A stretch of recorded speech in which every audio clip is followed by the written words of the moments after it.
नमस्कार मित्रांनो, लहानपणी आपण ज्यावेळेस शाळेत जायचो त्यावेळी आपल्या शाळेतल्या शिक्षकांकडून आपल्याला गृहपाठ दिले जायचे. ते गृहपाठ वेगवेगळ्या पद्धतीचे असायचे. त्यामध्ये माझी शाळा, माझी आई अशा वेगवेगळ्या विषयांवर आपल्याला निबंध लिहायला सांगितले जायचे.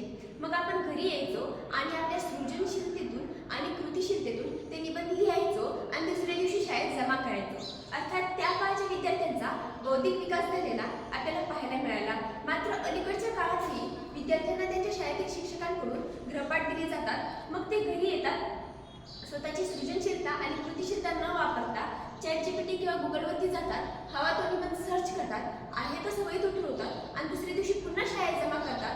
अर्थात त्यावेळी बऱ्याच वेळा त्यांचा निबंधाचा मायना हा सारखा असतो, केवळ नाव बदललेले असतात, कारण त्यांनी कोणीही स्वतःची सृजनशीलता आणि कृतिशीलता वापरलेली नसते. म्हणजेच मानवाच्या सृजनशीलतेला आणि कृतिशीलतेला उद्भवून आपलीच बुद्धिमत्ता आपल्यावर लादणारी ही कृत्रिम बुद्धिमत्ता ही मानवासाठी संहारक ठरते. हे बऱ्याच उदाहरणांवरून स्पष्ट होते. अगदी याच उदाहरणाची चिकित्सा आपल्या प्रस्तावाच्या माध्यमातून करण्यासाठी आपल्या समक्ष उभी आहे.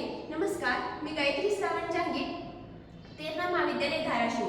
मित्रांनो, प्रस्तावाला सुरुवात करत असताना मी एक साधी गोष्ट स्पष्ट करेन की कृत्रिम बुद्धिमत्ता ही जरी मानवाने विकसित केली असली तरी देखील कृत्रिम बुद्धिमत्ता ही बनवी मानवी बुद्धिमत्ता नसून बनावट गोष्टीपासून निर्माण केली गेलेली एक बौद्धिक क्षमता आहे. हे आपण सुरुवातीला समजून घ्यायला हवे.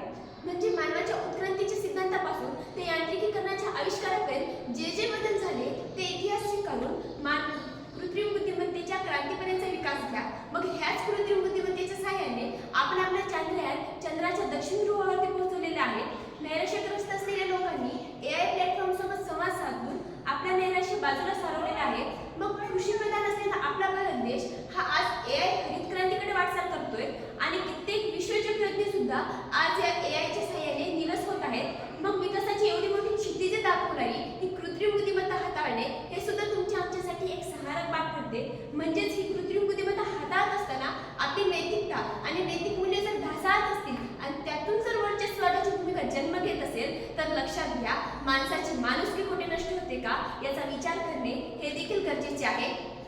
आणि म्हणूनच कदाचित कृत्रिम बुद्धिमत्तेवरती बोलत असताना एलॉन मस्क असं म्हणतात की AI is far dangerous than nuclear weapons.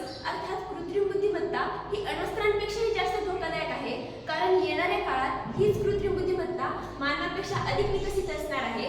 मग जून 2022 मध्ये अमेरिकेतील न्यूयॉर्क या शहरामध्ये कृत्रिम बुद्धिमत्तेच्या विरोधातलं सगळ्यात मोठं आंदोलन उभं राहिलं होतं. त्यामागचं कारण असं होतं की बॉलिवूड चित्रपटसृष्टीमध्ये कृत्रिम बुद्धिमत्तेच्या अतिवापरामुळे त्याचा परिणाम हा थेट रोजगारावर झाला.